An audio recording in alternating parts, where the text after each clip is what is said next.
Hello guys, welcome to our channel ज्याचं नाव आहे अथांग एज्युकेशन सेंटर आणि मी तुमची coach Pranita. Okay, so let's start with the communication skills first step. Okay, so last व्हिडिओमध्ये आपण बघितले होते कम्युनिकेशन स्किल्स नक्की काय आहे आणि त्याचा यूज कशामध्ये होतो आणि त्याचे कोणते कोणते अस्पेक्ट्स आहेत. सो त्याच्यातच हा first aspect that is active learning. Yes, what is active learning? Also, active learning includes four aspects, that is reading, writing, listening and speaking. So let's learn about active learning in this video. So what is active learning? Active learning have four aspects in it. Active learning मध्ये किती aspects आहेत तर चार, that is reading, writing, listening and speaking. Okay, so हे चारही aspect आपण active learning मध्ये शिकणार आहोत. So active learning is exactly what, म्हणजे जेव्हा आपण ॲक्टिव्हली पार्टिसिपेट करतो, let it be in debates और इन ग्रुप डिस्कशन और when we are giving a speech. जेव्हा आपण कोणत्याही डिबेटमध्ये किंवा ग्रुप डिस्कशनमध्ये किंवा एखादी स्पीच देत असतो त्यावेळेला आपण ॲक्टिव्ह लर्निंग करत असतो. So first aspect is reading. So reading नुसतं वाचणं is enough? No. Reading means what? When we read, we should have proper intonation in our voice. आपल्या आवाजामध्ये प्रॉपर इंटोनेशन म्हणजे प्रॉपर चढ उतार असणं गरजेचं आहे. त्याच्यामध्ये दुसरं म्हणजे आपले प्रोनाउन्सिएशन, आपले उच्चार क्लिअर असले पाहिजेत. आपण जर फंबल करत असू किंवा आपले उच्चार जर क्लिअर नसतील तर that is of no use. त्याच्यामुळे रीडिंग हे आपलं खूप परफेक्ट असलं पाहिजे. Next is what? Writing. Now you will see की आपण ॲक्टिव्ह लर्निंग करतो तिथे डिबेटमध्ये रायटिंगची काय गरज आहे.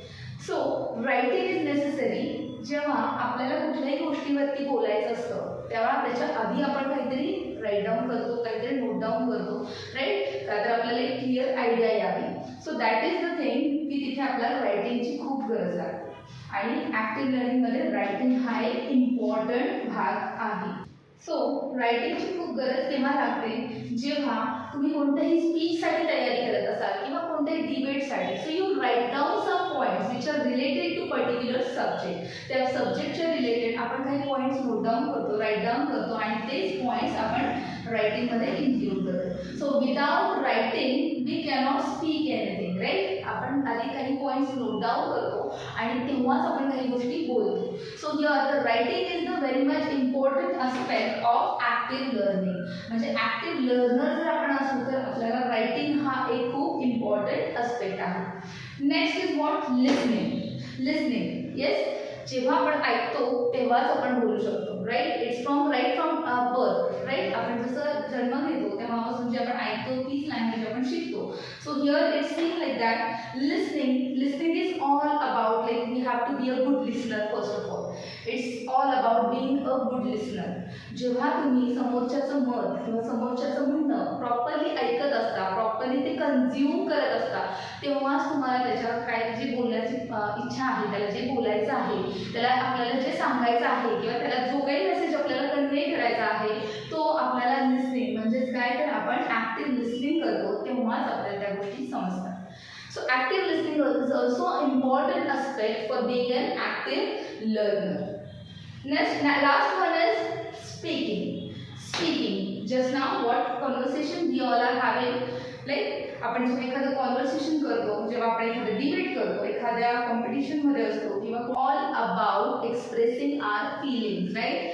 आपण स्पीकिंग म्हणजे काय तर एकतर आपण बोलणं कधी शिकतो, जसं आपण लहानपणापासून जेव्हा एखादी लँग्वेज ऐकत असतो तेव्हाच आपण ती बोलायला शिकतो, right. So speaking is what की आपण आपले फिलिंग्स, आपल्याला जे काही वाटतं ते आपले इमोशन्स आपण जेव्हा एक्सप्रेस करतो by a word that is called speaking, right. So speaking हा एक इम्पॉर्टंट भाग आहे ॲक्टिव्ह लर्निंगचा की आपल्याला जे काही वाटतं, आपलं जे काही मत आहे, आपल्याला समोरच्याला जे काही कन्व्हे करायचं तर ते आपण कशातून कन्व्हे करू शकतो तर बोलण्यातून, राईट. सो आपण जे बोलतोय ते एकदम करेक्ट, क्लिअर आणि समोरच्याला पोहोचेपर्यंत आपला व्हॉइस तेवढा लाऊड असला पाहिजे, आपला आवाज, आपल्या बोलण्याची क्लॅरिटी, ह्या सगळ्या गोष्टी किंवा आपले व्ह्यूज, आपले थॉट्स सुद्धा क्लिअर असले पाहिजेत आणि तेव्हाच ते स्पीकिंग आपलं इफेक्टिव्ह होतं. So reading, writing, listening and speaking हे चारही अस्पेक्ट एकमेकांवर अवलंबून आहेत आणि ह्या चारही अस्पेक्ट्सला जर आपण अचीव्ह केलं तर वी बिकम ॲक्टिव्ह लर्नर. आपण ह्या चारही अस्पेक्ट्सला जर पूर्णपणे अचीव केलं, आपण त्याच्यामधले जे काही गोल्स आहेत, reading goals, writing goals, listening goals आणि स्पीकिंग गोल्स, आपण जर ते अचीव केले तरच आपण ॲक्टिव्ह लर्नर होऊ शकतो. हा व्हिडिओ लास्टपर्यंत बघण्यासाठी थँक्यू. आणि व्हिडिओ तुम्हाला आवडला असेल तर नक्की लाईक करा, शेअर करा आणि सबस्क्राईब करा आणि खाली दिलेल्या बेल आयकॉनवरती नक्की क्लिक करा. So this was the first part of our communication skill, that is active learning. आपण या व्हिडिओमध्ये active learning हा आपला पहिला पार्ट कम्युनिकेशनचा शिकलेलो आहोत. तुम्हाला जर काही क्वेरीज असतील, काही डाऊट्स असतील किंवा तुम्हाला हा व्हिडिओ कसा वाटला त्याच्यासाठी तुम्ही आपल्या कमेंट बॉक्समध्ये नक्की कमेंट करा. आपला व्हिडिओ तुम्हाला कसा वाटतोय त्याच्यासाठी नक्की मला तुमचा रिप्लाय इम्पॉर्टंट आहे. दुसरं म्हणजे तुम्ही हा व्हिडिओ शेवटपर्यंत बघितला त्याच्यासाठी थँक्यू सो मच. आणि व्हिडिओ लाईक करा, शेअर करा आणि सबस्क्राईब करा आणि खाली दिलेल्या बेल आयकॉनवर नक्की क्लिक करा म्हणजे तुम्हाला असेच नवनवीन व्हिडिओज ऑफ कम्युनिकेशन स्किल्स बघायला मिळतील. So thank you so much.